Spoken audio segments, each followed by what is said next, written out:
Para mí es importante hacer una tarea con una aplicación concreta, pues aplicación. Entiendo que no es una aplicación, pero al menos usarlo para algo. De hecho, algo sencillo, donde uno puede entender bien y probar fácilmente si para mí el output es correcto. Eso se puede hacer en el caso de organizar listas, pero que también se puede hacer en Gradescope. Entonces, lo que yo sabía es que con un fully connected no va a ser posible lograr un 0.1 para ese tipo de problemas, o al menos no, o sea, yo intenté varias arquitecturas fully connected y nunca fui capaz de llegar a un nivel así. Entonces, eso fue el único criterio, ¿sí? Para mí. Entonces, fue suficiente demostrar que sí es posible con atención y pues convertir como mejor todavía, seguramente. Y inclusive, lo que aquí no se ve, pero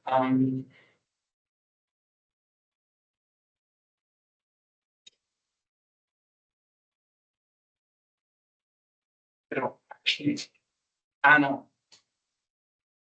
Entonces, attention.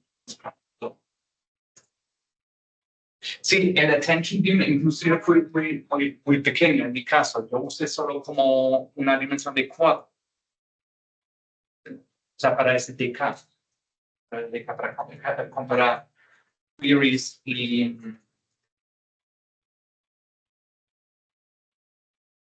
bueno, tal vez una cosa que la otra pregunta es cómo uso la capa de atención. Tal vez también en algunos casos pues, que no la usaron bien, ¿sí? Entonces yo la defino aquí arriba y después el uso es así. Yo...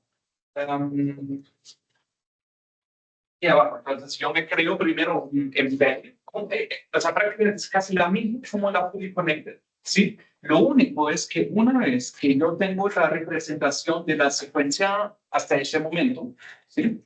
O sea, el input más el output que ya se generó, lo único que hago es que meto esa representación en el mecanismo de atención con, sí, self-attention, diciendo que query igual aquí igual a balance. Eso es lo único. Entonces, y reemplazo después esa representación por el resultado. Aplico un arreglo y hago otra vez lo mismo. Entonces, tal vez también algunos no llegaron a tener buenos resultados porque no usaron bien el mecanismo de atención, ¿sí? O sea, porque la pregunta es qué es lo que meten así. Y en este caso, el autoregresivo deberían meter todos, toda la representación de la secuencia input, más lo que ya se ha generado como también. De hecho, así funciona también los transformers. Que vamos a ver en 3 semanas. Yes.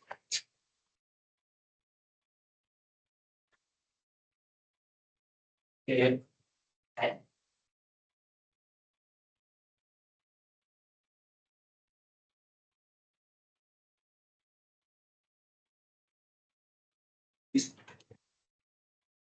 Muy bien. So, recurrent neural networks. So, again, we have 3 blocks, as always. So, first, we will understand what is the recurrent block, the recurrent neural networks, in the basic form as it was proposed in 1990, 35 years ago. And then we will look at some modifications and finally at something that is called bidirectional recurrent networks. Okay, so very good. So what's the problem setup, first of all?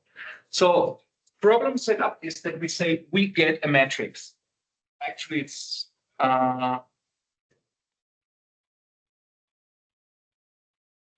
it's similar to the attention block, but actually here we would be a bit more flexible. It doesn't have to be just a matrix, could be a tensor. But what is important is that we have a running index in the first line. So this is a sequence, means that the X can have different sizes. And that is the setup for a decoder. Right?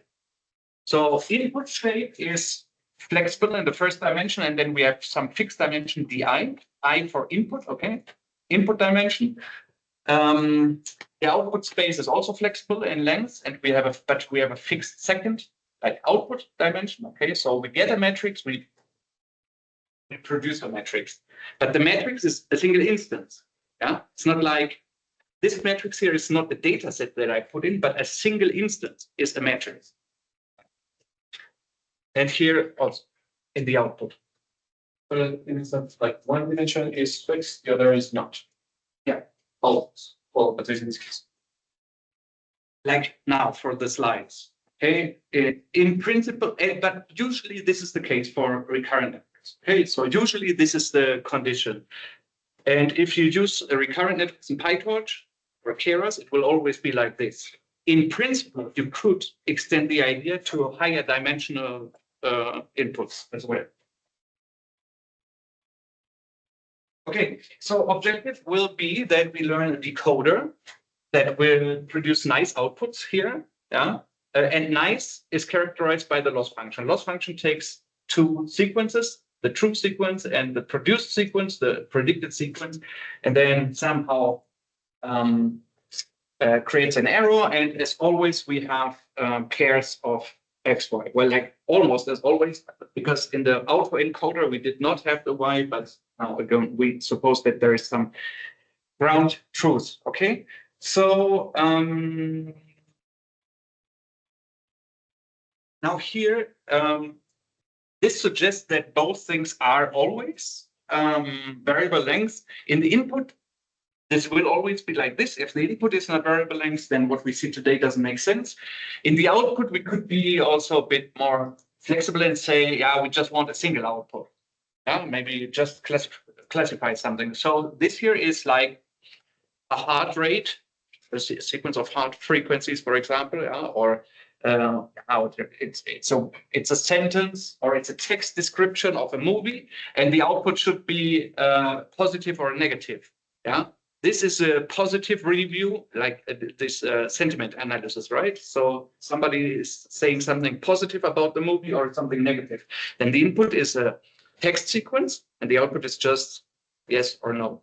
Yeah, but it could also be a sequence. So here we are a bit flexible in the output, but we will always assume that the input is sequential. Now look at this. What is a recurrent layer? A recurrent neural network layer block is, well, a block in the neural network that creates a sequence of hidden states, one for each element in the input sequence. So we say the input sequence is x1 to x tau. Okay. So we kind of unfold this first dimension of x. Yeah. And tau is like this, so to say, this random variable that tells us how long the sequence is. Okay, so we say now the length of x is tau. And why is that still in boldface? Because, well, x1 is still a vector, right? A vector of size di. Because for every time step, if we see this as time steps, for every time step, I have a vector of descriptions. Maybe you have 15 sensors. Yeah, then you have, then di is 15. And then x1 has 15 entries. One measurement for this time, for every sensor in this time step. x2, it's also 15 entries, and so on. Yeah, okay. Good. And now, so this is our input, and now what we say is that we somehow have some initial state. This is also a vector. And what this is, think of this here as a kind of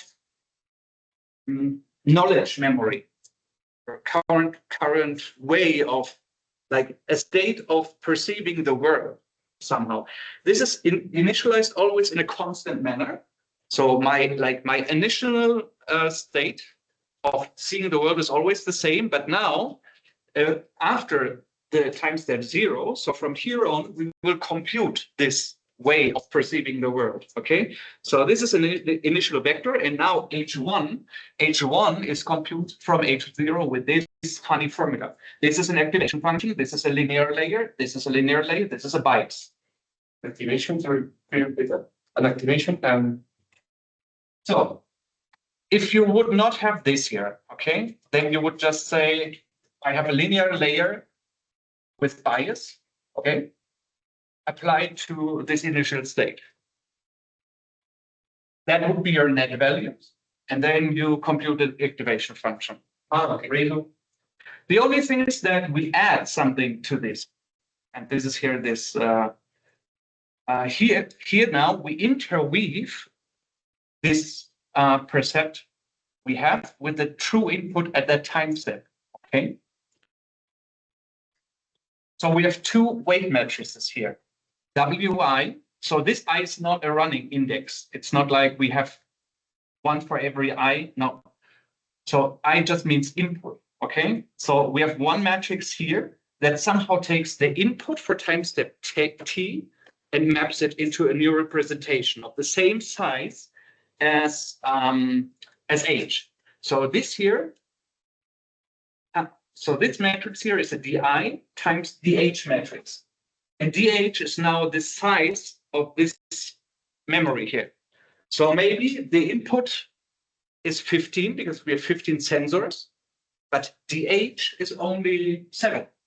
Because we want 7 internal features that describe our perception. Could also be more than DI, yeah? So this is not an autoencoder. So DH could also be 1,000, for example. So this is like the, if you want to see like this, it's a bit like the embedding dimensionality of this structure. Okay, so this is a hyperparameter that we can choose. DH is a hyperparameter, and so this metric is DI times. Sorry. This matrix is DI times DH, and this matrix is quadratic. It's DH times DH because we have to map a current memory to another memory of the same size. So this has this product here has size DH. So for example, 1,000. There's also a small one, and this has also the same size. So we put everything together, and this way we compute a new hidden state, a new state to see the world. Yeah. So before I have seen anything, this is my way to see the world. And after I have seen the first input, together with the previous state, this is then H1 is my new way to see the world. After having seen X1. H2 is my way to see the world after having seen 2 input tokens. Okay, and now actually this here implicitly defines an algorithm. I mean, I can do this forever. No matter how long my input sequence is, I can always keep doing this until I reach my last, like, X tau. Okay, so if I apply this consecutively to all of my inputs, then I finally get until H tau. Okay, so the number of these hidden percepts that I generate depends on the size of my input sequence. So one way to typically visualize this is, or this algorithm is to say, okay, I have my X, but here, attention. So not attention, but be careful. So this here is xt. It's not the whole input. It's only like the vector at time t. So I take this, multiply it with this linear. So here I do a linear projection, and then I combine this with the. I add this to the linear projection of my current input state, put these together, and then update the state. Now, what happens in addition, sometimes, actually, we'll see later that it's not necessary, but this is the way how recurrent networks are typically introduced, and that's also how they were proposed 30 years ago, and that I also, at each point of time, have an output. Okay, so at each point of time, I have an input. I have a hidden state that the hidden state says, how do I perceive the world now? And from the hidden state, I compute a prediction at this point of time. Yeah. So one thing, a way to think about this could be my input sequence is a sentence. And then what this machine does is it reads in a word and produces a word in the output. If I want to translate, for example. And this should give us a headache already a bit, because it somehow suggests that the output length is equal to the input length. Why should that be the case if we translate, right? But at least in general, that is the idea of the recurrent network. Okay, now there are some subscripts, and we should already start to compare this a bit. Hopefully, you do this already mentally with the fully connected decoders that you have. Right? So, I mean, at home, we also could receive a sequence of things and do something with that, and then generate a sequence of output. So how is this related? Now, I have some slides specifically for that, but already here we can see that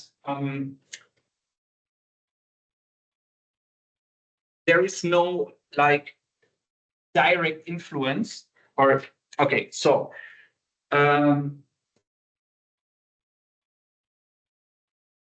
okay, so what we have, for example, in this linear dense layer, forget it. Let's skip this here. I will go into the details on the respective slides, because I feel like the discourse gets too confused here if I start discussing that already. Okay, so what happens in terms of learning in such a network? So what's the compute graph? So from deep learning, from the first course, we know actually as soon as we have a compute graph, we can update weights, right? So what's the compute graph? If I go forward here, but then we get a kind of unfolding graph, right? So what we have in the beginning is this constant initial situation of age, and we have the first input. We put them together, and according to the formula we have above, and then we get an updated version of the state, because this state is activation function applied to WH multiplied with this, plus the bias, plus WI multiplied with it. So here we have then a new vector, and from this vector, two things happen. We produce an output that is also the result of applying an activation function, for example, the softmax, or just a linear layer if we want to produce logits, for example, that are the result of a linear projection of the hidden state. And from the hidden state, I compute the next hidden state. But the hidden state not only depends on the previous hidden state, but also on the next input. So this is a bit different. I mean, here we already see a bit better why this is a bit different from the dense network, because in the dense network, the X is always present. And here, at each time step, we only use part of the X. So here we see that X1 does not influence the prediction of the second time slot so directly. But indirectly, it affects also O2, because it came in here, manipulates this state, and this state affects this state. So X1 will be relevant for O2, but in a more indirect way. In the dense network, there was a direct connection from X1 to O2. Yeah? And this is here not the case. Sorry, that means that when we're talking about X1, we're talking, in this case, we're talking about like two-dimensional arrangement, right? Yeah. So all of this is one single instance. So X1 is a single instance? No. X is a single instance that is a matrix. Okay. And X1 is the first slice of this matrix. I can say like the first feature? No, the first time slot. So in the first time slot, you have maybe 15 features because you have 15 sensors. And all of these sensors measure something at time step 1. Okay. So this is one part of the instance. This is what you make the 15 sensor measurements at time step 2 for the same instance. So you have one time series that is one instance. If you plot the time series, this is a curve like this, but it's not one curve, but 15 curves because you have 15 sensors. And this picture of these 15 curves, this is one instance. So then is the the most evident application is the time variable. I mean, tau is like the time, the amount of time you're making measurements of the system. Yeah. For several reasons, actually, which we can discuss in a second, but not necessarily. It's anything where you can move. It could also be something else, but What is the value for each zero? yeah, this is something that is also being learned. So it's a kind of weight. The first iteration. That's the one. Yeah, it's like it's something random in the beginning. Yeah, because I mean, this is the same. Like, what's the value of these weights in the first iteration? Well, this is something subject to random initialization. But then you want to adjust this Or zero. No, typically not. So in neural networks, you typically do not initialize things with the zeros because this has numerically not so nice implications. One thing that is important here is that the weight matrices that we use are always the same. So here, to interweave now, or to put x1 into the current state, we use wi. To put x2 into the state, we also use wi. We always use wi to project the input. Yeah. And we always use wh to project the current state into the next one.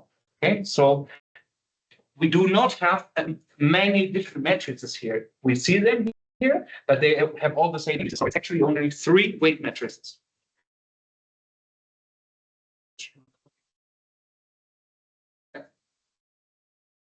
And 2 vectors for bias terms.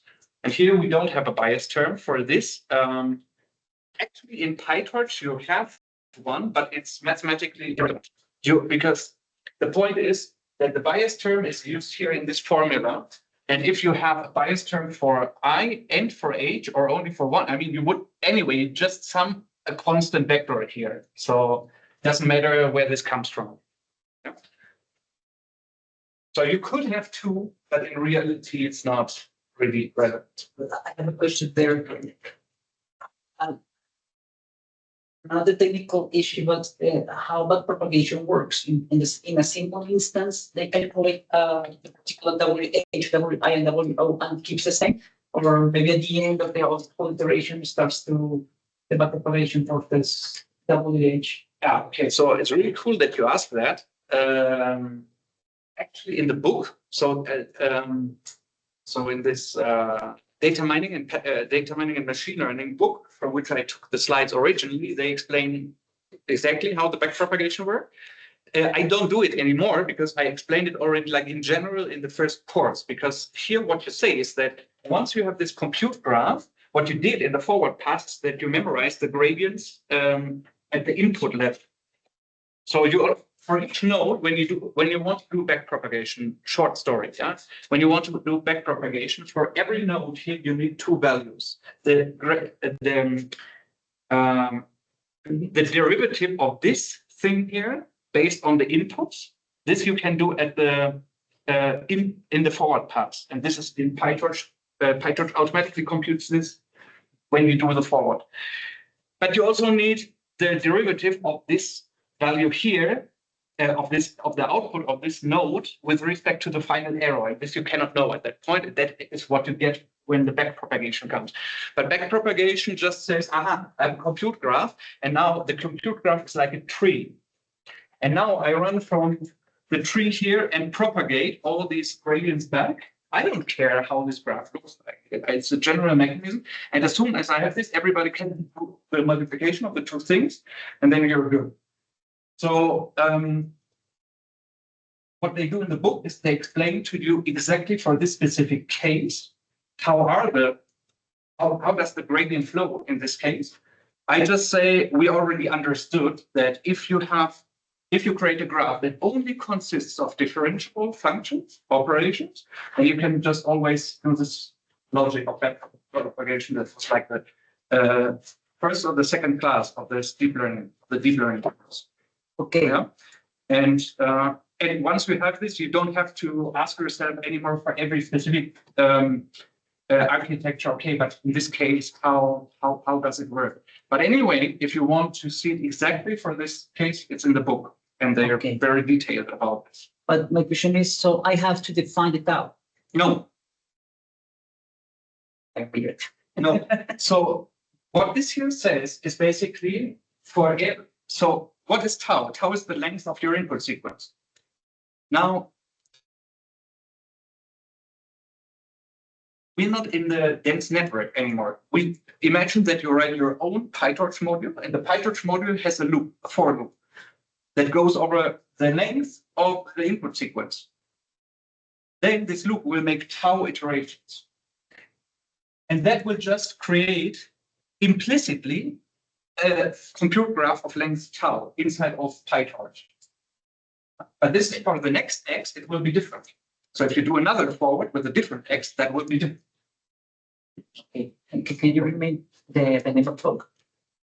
And then, so the book is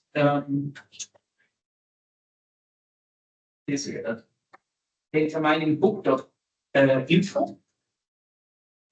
Yes, Thank you.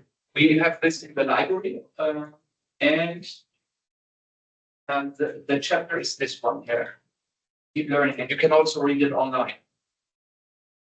Yeah. It's not a PDF, but you can read it on the website, basically. Thank you.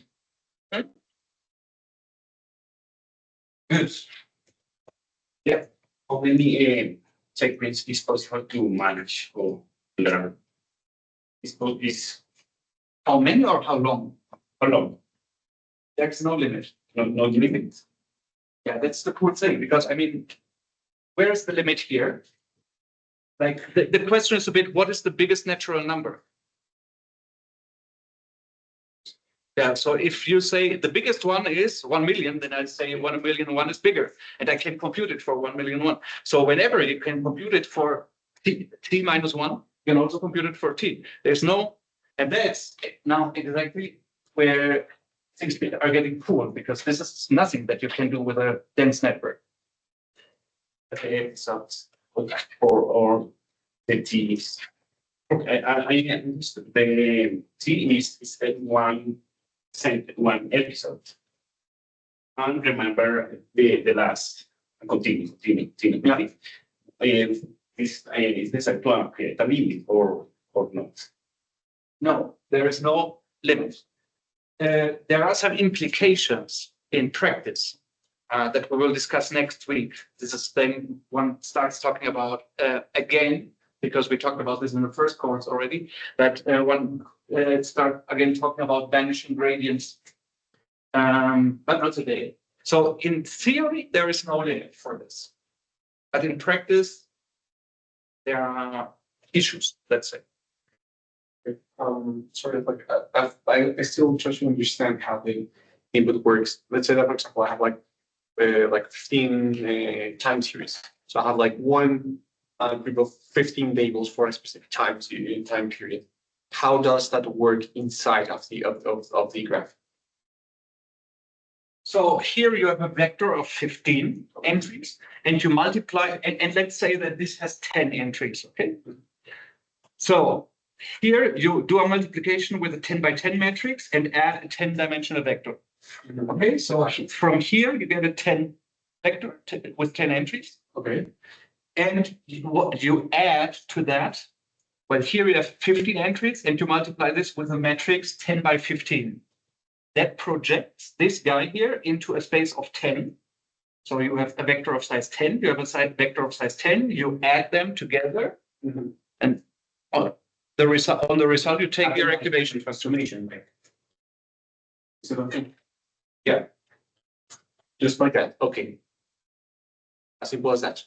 Yeah. And that creates me the first output. That creates you the first, that creates you the input for the activation function, and then you apply the activation function, and then you have the output for the hidden layer. Okay. And from the output from the hidden layer, so then you have the output of this guy, and this output goes to two destinations. One up here, And for this, it is again projected with this matrix, because now maybe we have a we have a vocabulary of size 3, and then we want to have 3 logics from these 10 values here. Okay. So we project the 10 values with the WO, which is a 3 times 10 matrix. We projected, the 10 times 3 matrix. We project this here, and then here again we multiply with a 10 by 10 matrix. The same with here to get the input for this guy. Okay, let's going to take the second one, the third one. So it means that it's because that's pretty much my what I'm going to do with my thesis. So for me, it's really important because I was interested in using GRN, but Now, okay. Question as simple as that? Yes. The question is, why does it make sense to add here? And the answer is, it does not make sense inherently. You just say, I do that. And now what the algorithm must do is to find projections for this. This does something nice for me. This is always the way how you have to think of these components. It's not like you're saying I add something, and by definition, adding these 2 things makes sense. But you just say I have to combine them somehow. One way of combining them is to add them. But then it is the job of the optimizer to find good projections so that this addition does something useful for me. This is the way to think about it. Not like this is useful a priori, but we just define this as the operator, and then he has to make use of it. And certainly, maybe you can do other things that could maybe work differently, so, or better. Yeah? Sorry for this obvious conclusion, maybe, but so that means that the size of the W and the WH weight matrix depends on the size of the HO. Yeah, right. So this is what we said here. So WI is a matrix DI times DH, and DH is this internal size that this is a hyperparameter.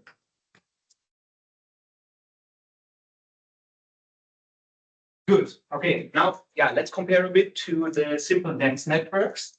So there are actually quite some differences, and some are good from the RNN viewpoint, some are not so. So obviously, a first advantage is that we don't have an Nmax anymore. We don't need to say the maximum input size is 100, but this parameter just goes away. So we don't have a theoretical input length limit. And then we have better generalization, perhaps, because of several arguments. So why is this network better, or learns better, generalizes better than a dense network? There are actually several arguments for this.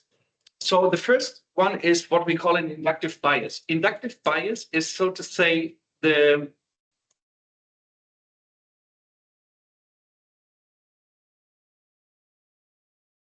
So inductive bias means that by construction, my model tends to perform better for certain tasks. Inductive means for the learning process, so to say. So inductive is for the learning process, and bias is, well, says go. Bias, in which direction does it go? And here, by construction, we have this this connection between time steps. This update rule says at time t plus 1, I have something in time of t.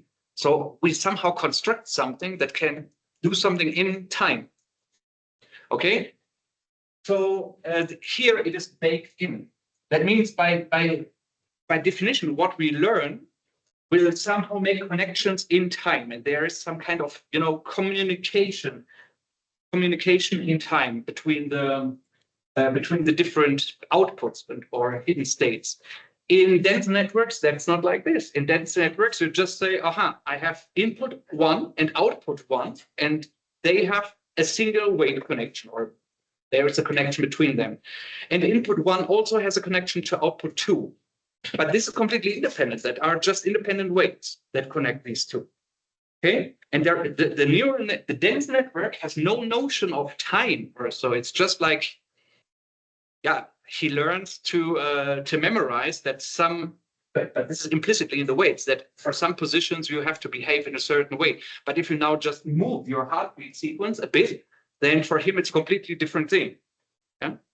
For the dense network, if you just move all your values by one index, that's a completely different input. And here it's not like this. If you here just insert or take away a signal, then only your all these x move a bit, but you still multiply with the same matrices. So the result is still at least comparable. It's a bit different because you have a different state here, because you multiplied once more or less with this projection, with this internal state space projection. But at least there's more awareness of time. In a deep network, in a dense network, you have no awareness of time. It just learns, memorizes things basically. Another thing is that you have way less weights. You have much less weights in this case because you just have three matrices that can even be relatively small. And this size is independent of the sizes of your sequences. So if in the dense network you want to allow input sizes of a weight matrix with 100 rows. And if you want to allow 100 outputs, you will also have 100 columns in that matrix, okay?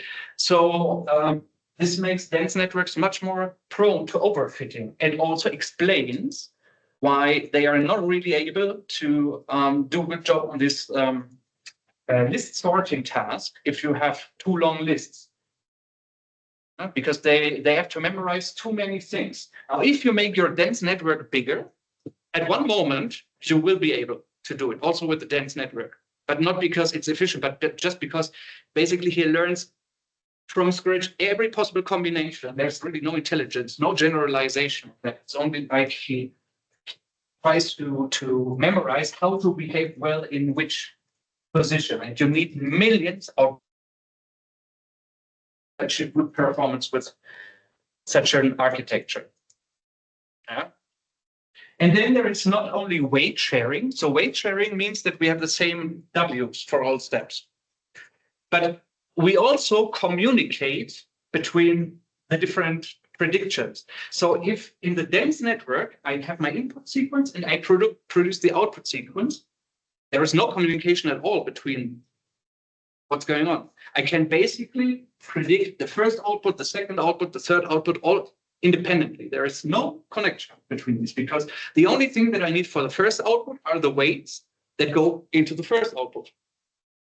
And everything I need for the second output is the weights that go into the second output. And these weights are completely unrelated. There is no communication between these outputs. But here I have communication between what I use here to produce my first output also will influence what I do in the second output. So this is much more connected to this autoregressive idea. But it is not autoregressive in this sense, as we will also see in a bit. So, because on this next slide, we compare to the autoregressive case. So this is now comparing with the simple dense network.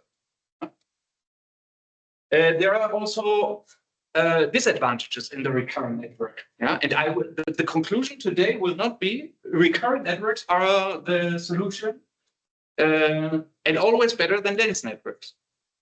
There is no such thing like the architecture that is always better. And in my experience, also transformers are often outperformed by dense networks even. Yeah? So transformers are also not so attention is not all you need. Yeah? Definitely say that.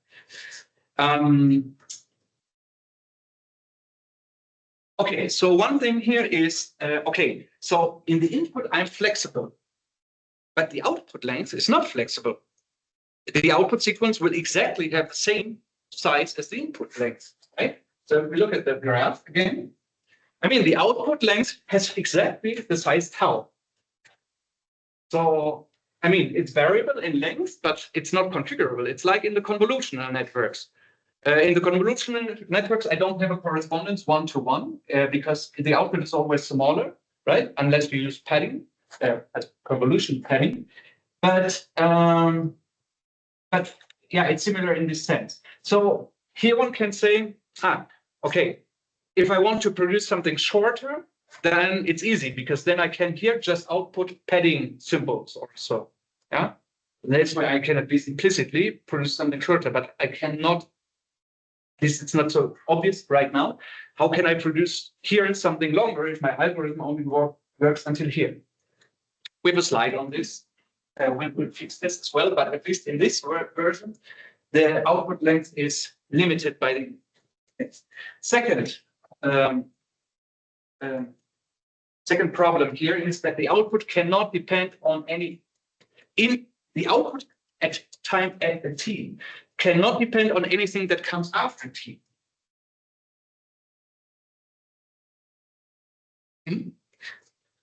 So if you look at this graph, this output here can only depend on x1 and this hidden state, but not on x2. And this is a really serious problem. Because if you do translation, the word that you have to predict at time 2 often will need to have something to do with something that comes later in the input sequence.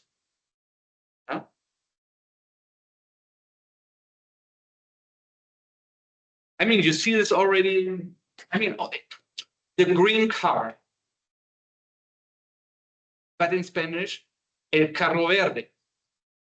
So, el carro verde, the green car. How should I ever be able to predict green here if the word that determines the color in the input comes after that? Okay. So this is a problem. And this is not a problem that we have in the dense network because my dense network looks at all the inputs simultaneously. Right? At least that's one is generally just better for forecasting or something similar than, for example, machine learning.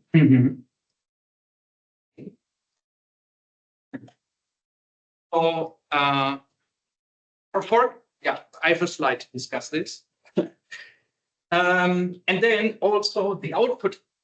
This is a bit related. The output at time t is strongly influenced by this input at time t, but not influenced at all by inputs that are bigger than t, and by inputs that are smaller than t. It is influenced, but only very indirectly through the hidden states. Okay, so we will certainly now not say only because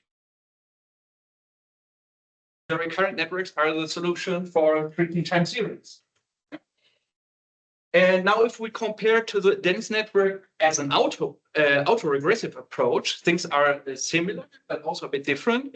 So the arguments as before are still valid, but there are now 3 changes mainly.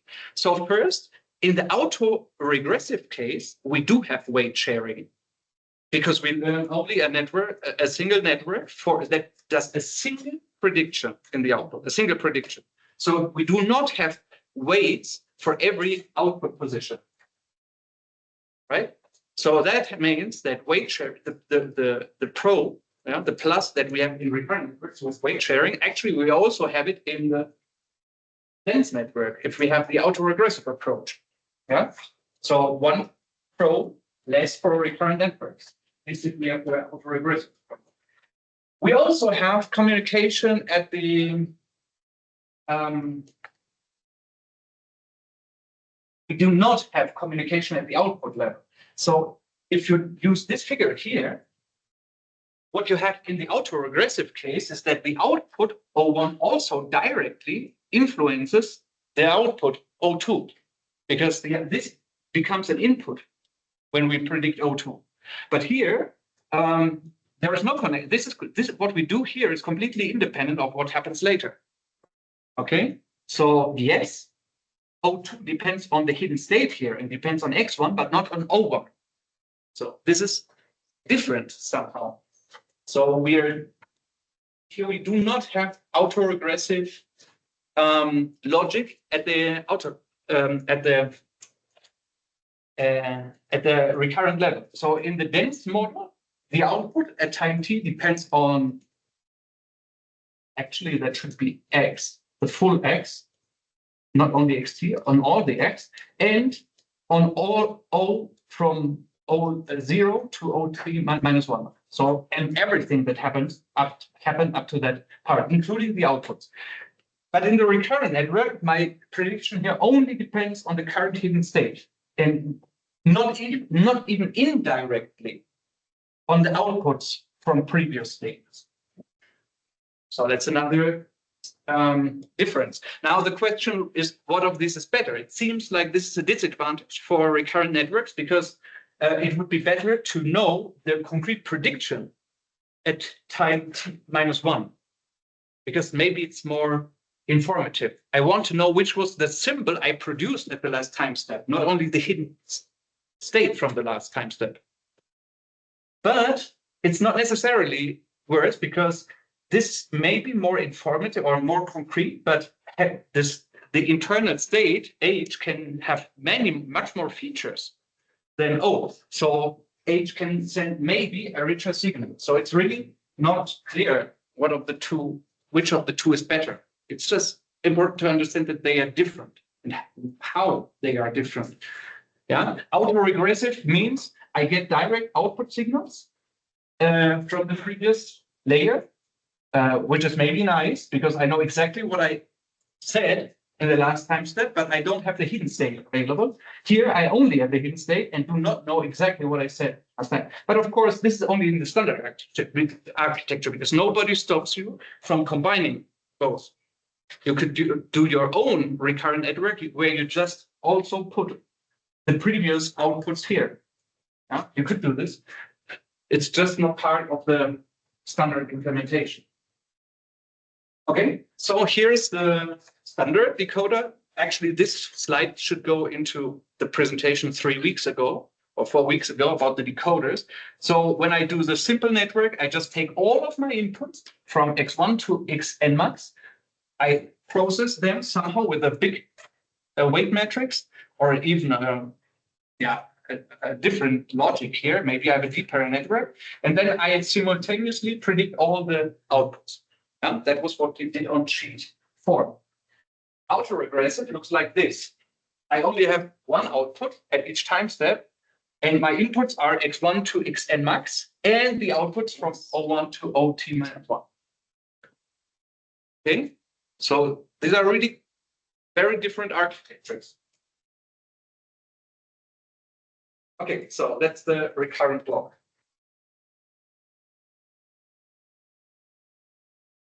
Now, we already have seen that there are some things that we have to do about it. So there are modifications. So one of the limitations was the first one, or one of the first that I said, is that the output sequence cannot be longer than the input sequence. Serious problem. Specifically also for forecasts. So if you say, I have a time series of 100 time steps, but I want to do a forecast for 1,000 time steps. And how would you do that? Okay, so, but interestingly, that's easy to solve. Someone has an idea? I would think that we would use the last output and probably do something weird to transform it into the x that is t+1 or something. Yeah, so actually it depends on what you want to do. So that would be kind of autoregressive technique that you could use. And the other one here is that you just produce synthetically simulate pad tokens from the input. So you say, before we just went until tau, and then you say, we now do not loop until tau, but this loop goes on until infinity. Well, not until infinity, but until the output, until the output token is end of sentence. So you say there is a specific token, and when the network produces this output, then we stop. And you would typically also say, but we put some maximum, so it should not be longer than 10,000 or so. So because you want to incentivize the network to stop its prediction at one point of time. Yeah? But then we basically leave it up to the network to stop itself at some point. Yeah? And we have a mechanism that says, as soon as the network produces this token, we stop the loop. And which are the X that you use until this, which are the XTs that you use when your T becomes larger than the actual sequence, then you just use a pad symbol for this. Yeah? But you could also use an output that you had before, somehow. Okay. But this is not, this also, again, a nice example for something that you have to do yourself. So this is not, nothing of this is implemented in PyTorch. There is a recurrent layer, but that cannot do anything of this.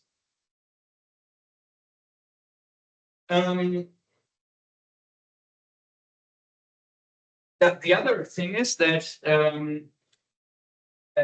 how we can modify the network is to say, you know what, why do we have many outputs? Why do we have an output layer at all?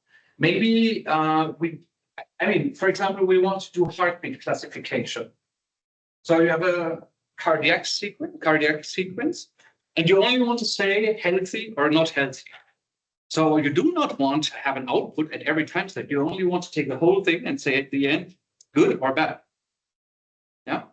So somehow it doesn't make sense to say that in general, we want to have this output sequence. And actually, all the deep learning networks, Keras and PyTorch don't have this output layer. So what they output is actually really just the hidden states. And if you want to do something with that in an output layer, well, put an output layer, no problem. Okay. So we can strip the output layer away. But of course, then one question could arise if we say that we want just to do classification, like okay heartbeat or not okay heartbeat. Then we again will use maybe a single neuron with a logistic function to classify positive or negative class. But then we use a linear layer to connect the recurrent with this one neuron. But the linear layer needs to know how many neurons come from the recurrent layer. Because I need a weight for each of these connections. Well, but the problem is that the recurrent layer has a flexible number of outputs. So yeah, we can take away the output layer, but somehow we must make sure that the output of the recurrent layer, like the information that we have after applying the recurrent layer, has somehow a known size. And it does not have a known size because right now, if we look at this, so if we think of this like a layer in PyTorch, we have forward. What's the dimensionality of the forward?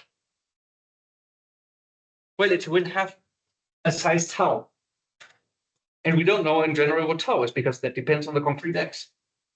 So we cannot put a linear layer that connects the output of the recurrent layer with something else.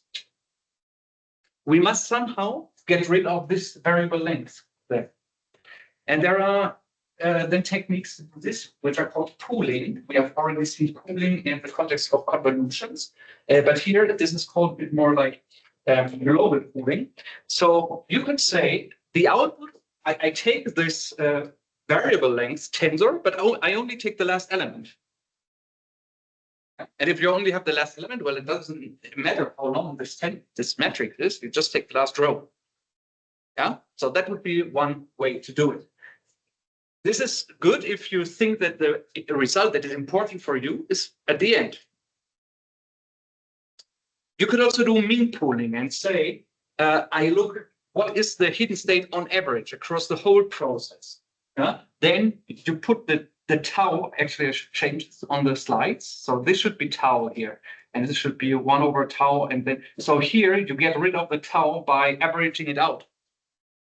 Yeah? And then you also have something of fixed. This is mean pooling. Max pooling is you look for each sensor across the whole sequence, where do I have the highest value? and put these together. So there are different ways, and you can even do attention pooling where you say, how do I want to combine certain values? Okay, so the list is not even complete, but there are the two words are either last state, just stick with the last hidden state that you observe, or so that would be basically use the -1 index to extract only the last slice from whichever length we had before, or pooling of whichever type. Pooling means somehow mix things together and in some way and extract something from the whole sequence, no matter how long it is. And then at the end of this, no matter how many states we have a fixed size, and then we can use a linear layer.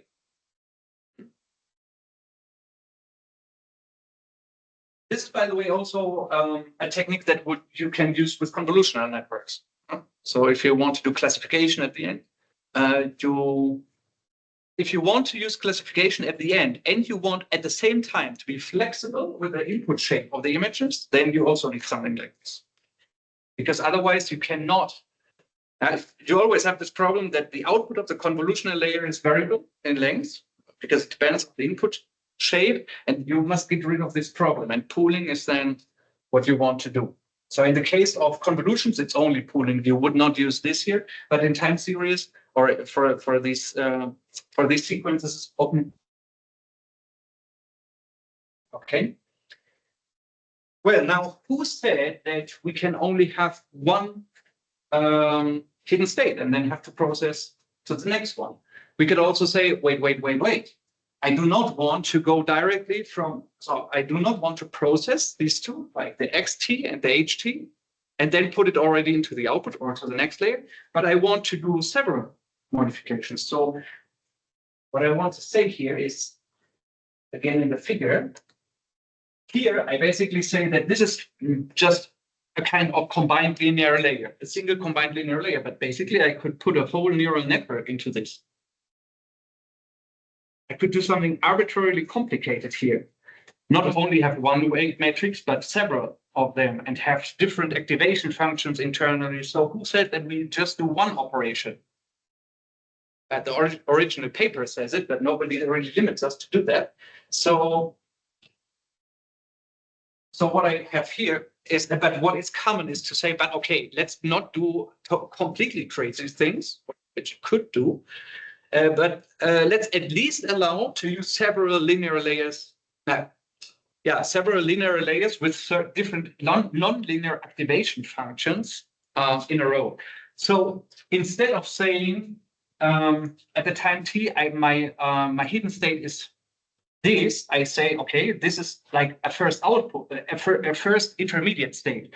But then I use this. So here I have a super index now. And now I use this and use it as an input for another layer of the same type. So this goes here. So I have basically like two of these cells. But the second does not receive the X, but the output of the first hidden. Yeah. And then the output of this goes into another one, and this goes until L. And only the Lth output then goes into the output layer or into the next hidden. To the next hidden cell. So after L, then I would go to T plus 1.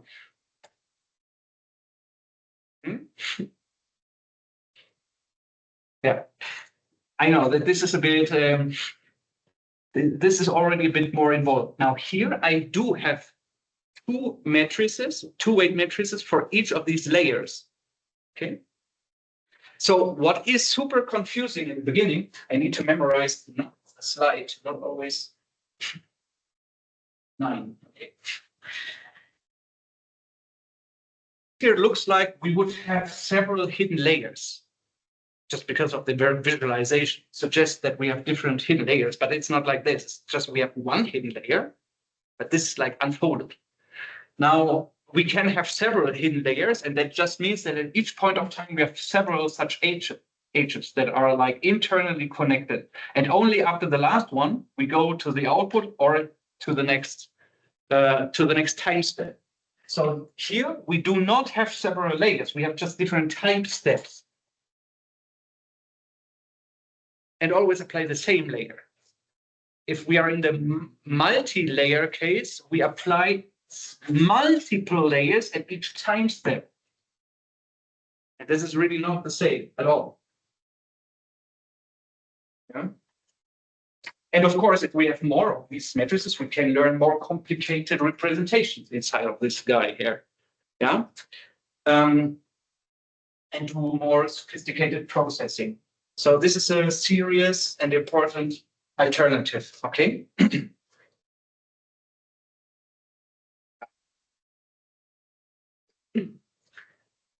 Something else you could do would be to say, aha, yeah, I want multiple such modules, but I don't want them to be stacked on each other. I just want that each of them gets X as an input. Now, why would that make sense? Yeah, so that would be this. Same thing, only that here you don't use this as an input, but again, the original input. Now, why would that make sense? This is a bit like these channels in convolutional networks. Here, you can learn some kind of feature of X that is relevant for, so this is a kind of meta feature, a vectorial meta feature.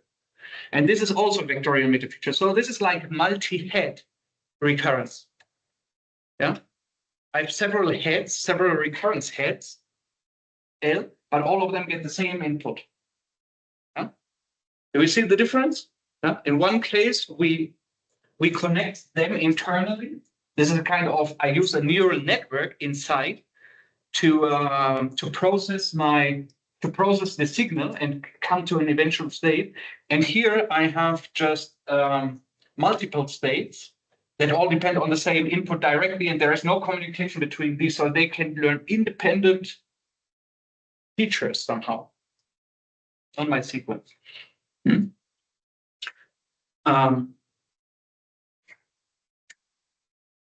I know it's a lot. But I hope that you also see that it's not okay. It's a bit overwhelming because it's a lot of context, but it's when one takes a bit distance and reads this again, it's not very difficult. Okay, it's a good thing to visualize things a bit. Maybe if you find a good way to draw this, could be helpful. This is not implemented in PyTorch directly as a module, but it's easy to do it if you just create several recurrent layers and put them into a module list. Thanks. Just a notation question. The last report, the previous H is HL, not H2, right? Oh yeah. Oh, that's my bad. Yeah. This. Yeah. Right. This should be L, and this should also be an L. Yeah. Thanks. Very good. That's also here. Yeah. Same problem.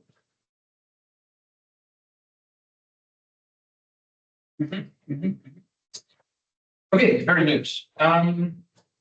So these are the modifications. Good news, we already have it almost. But there was one problem that we have not solved here with these techniques, and that was the problem that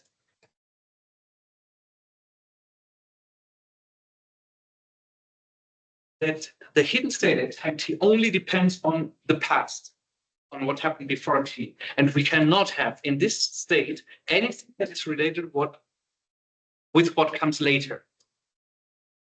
So el carro verde cannot be translated to the green car, the recurrent network as we have seen, because I have no information about the color of the car. I don't even know what attribute, which adjective is there.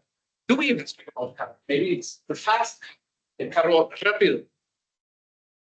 So I don't even know that it's about color, okay? So I have no chance to do a reasonable translation with a recurrent network in this way. So obviously people solve addressing this because actually machine translation was the main application of recurrent networks before transformers. And actually when we talked about attention last week, so the first attention mechanisms were designed for recurrent networks, not for transformers. So additive attention, the additive attention in the paper that I showed you on the slide, the additive attention was used in recurrent networks. And in the paper that I have there, if you open the PDF, you will see that they talk about recurrent networks. So how did they then, or how can one then manage to look into the future? Any ideas? It's a very simple trick.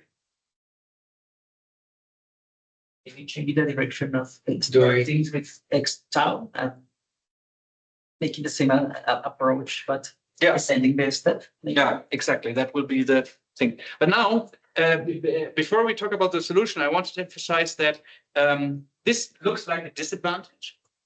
And it is a disadvantage in some cases, but actually can also be a blessing.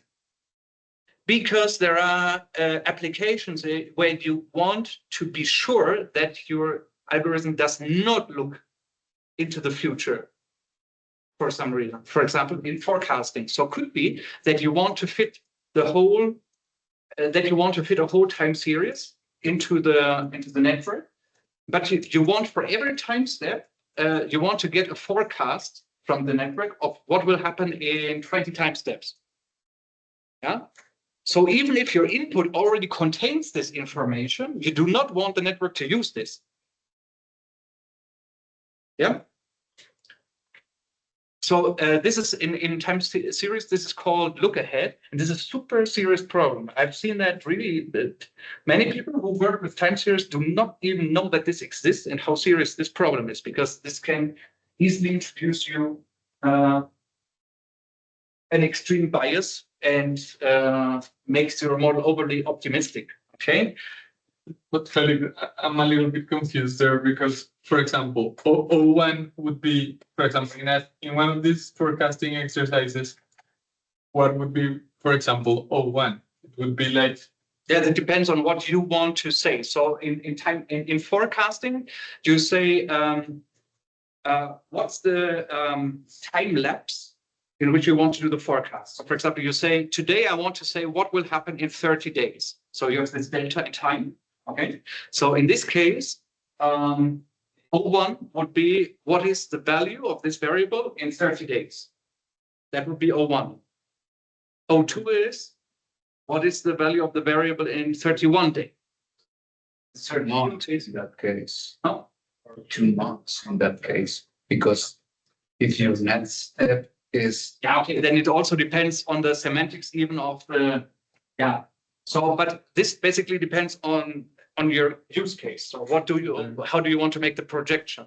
Now, it can be that your time series that you put into the network already has those values, but you somehow want him to ignore these because you say, yeah, I have them, but anyway, I want to see what does the network predict after you show the time series data of of 20 days. And based on this, you want to see what does he say, what happens after 50 days. And then after 21 days, you want to know what does he say after 51 days and so on. So you want to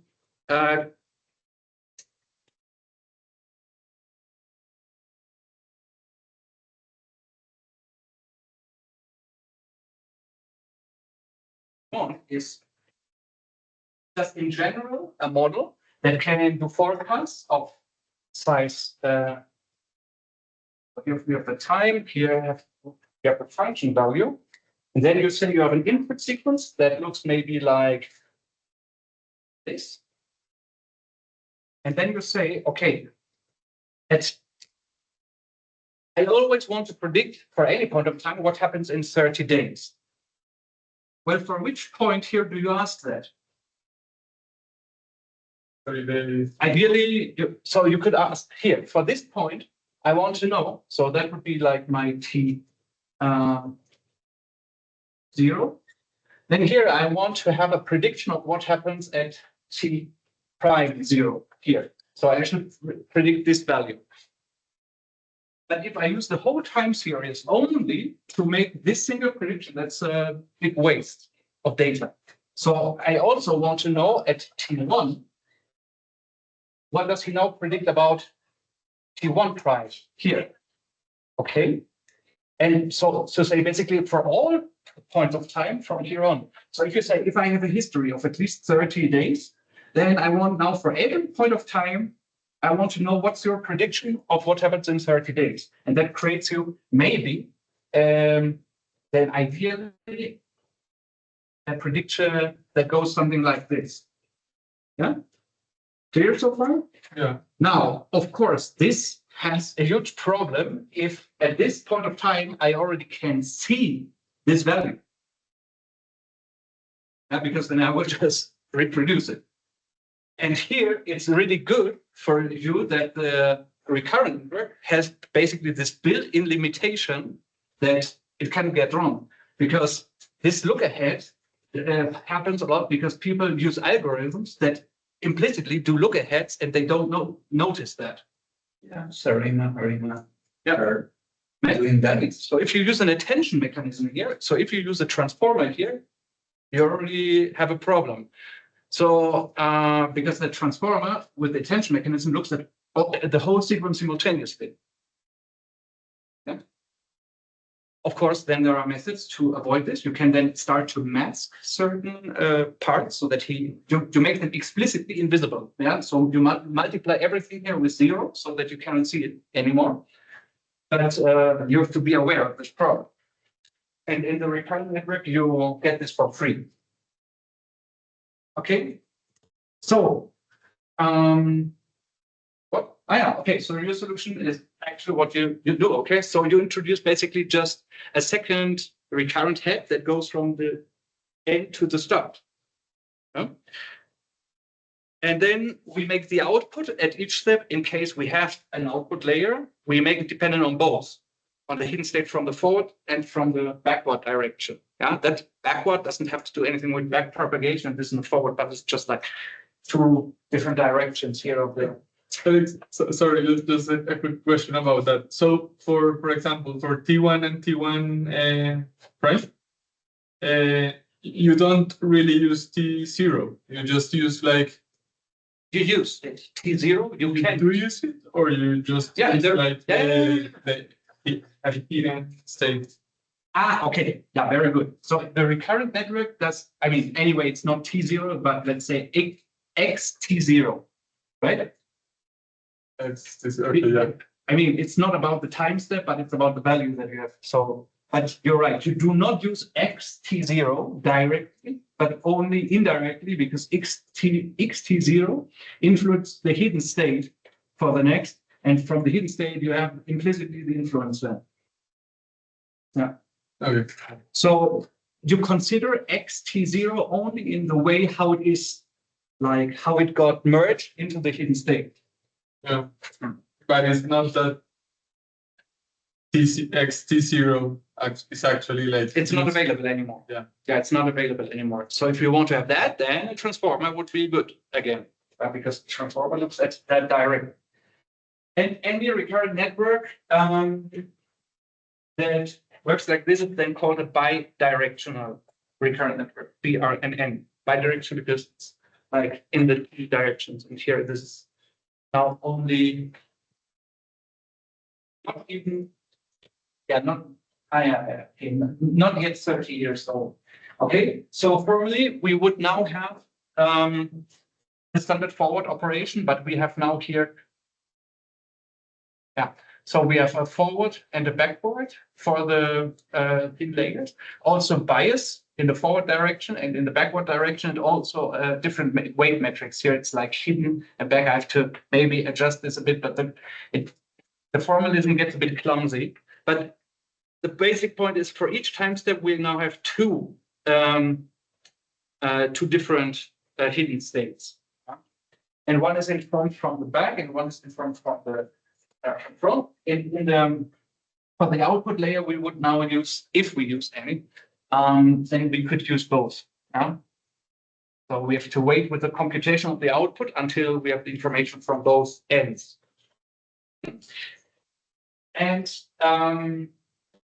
what is interesting is, I think it's a bit what Manuel also wanted to say. So you can actually do this without extending the code, because you could just say, aha, I just take one recurrent network here for the forward. I take another recurrent network, but what I put into the second network is the reverse X that starts at X tau and goes to X1. That would be exactly the same thing. And then you take the outputs of these two guys and put them into the output.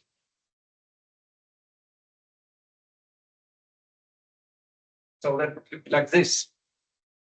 So you have then the forward states that are propagating like this. You have the backward states that have here that have basically their H0 is here.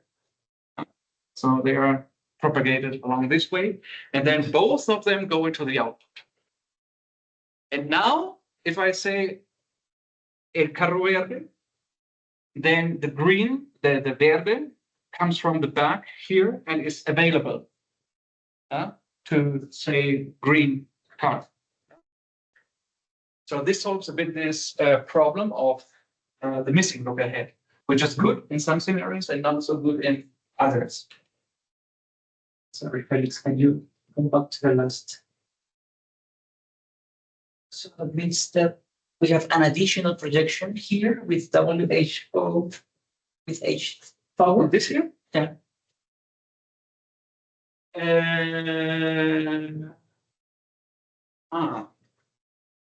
Very good question. Yeah, of course. Yeah, because I need now to multiply this guy with a linear projection, this also. But of course, you can put them together and you can concatenate these two and concatenate these two matrices and then just have a single multiplication. Okay. Have it be the same. Okay. Very good. So if you use now PyTorch, then what you get out is simply so you don't have an output layer in the recurrent block of PyTorch. So what you get back is just something that has the hidden dimensionality, which is your hyperparameter, and you have one entry for every input. And if it's bidirectional, you have two entries for each input. Once evaluated from the left, once evaluated from the right.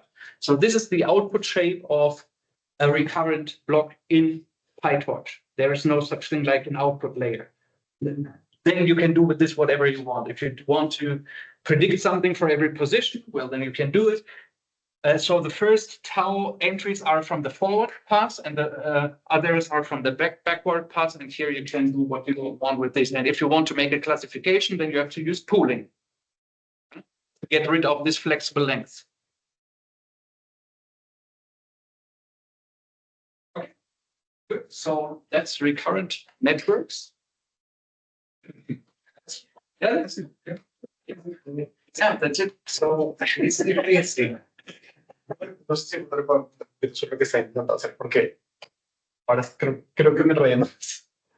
Y había visto que pues, este modelo lo habían utilizado mucho para elecciones. Es que era aplicable para las elecciones presidenciales ahorita. El problema es que los papers que he visto que lo han utilizado no explican mucho la metodología a fondo. Y sé que por lo menos para el caso de Colombia utilizaron un GRN, Recurrent Neural Network. Pero lo que ellos quieren hacer es predecir una variable que es